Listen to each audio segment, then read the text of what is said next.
Айгыз ай сен окат кылганды билесиңби деги? Мурунда энең сага эмнени үйрөттү дейт? Русландын кызы Сайкалдыкачы үйүнүн баарын жумуштошо алат экен. А сен болсо отурасың, каяктагы сабак деп коюп. Тур жумуштап. Эми дагы кимиси келди? Саламатсызбы? Саламат ай, каяктан келдиңер түн жарымында? Эже биз мектептен келдик элек. Ай, мектептен келсиңер, кел үйгө кирип сүйлөшөлү. Эмне маселе менен келдиңиздер?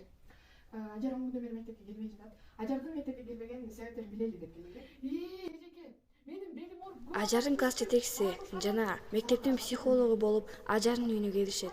Бирок Ажардын апасы Айша алардын сөзүн укпай, сөздөрүн четке кагып, аларды үйүнөн чыгарып жиберет. Ушундай акылдуу адамдар. Мейли, жакшы баргыла.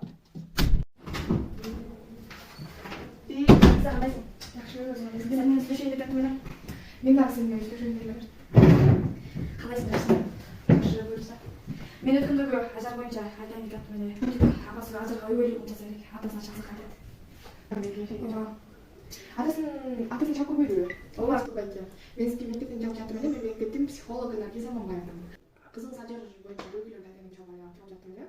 Ошентип, мектептеги эжелердин чалуусу менен Ажардын атасы Россиядан учуп келип, кызы менен амандашып, кызы Ажар ага апасы көрсөткөн кооздуктардын баарын айтканда атасын жини келип, Айша менен урушуп, ал менен жашабай калат. Ажар ошондон кийин атасы менен бактылуу жашап калат.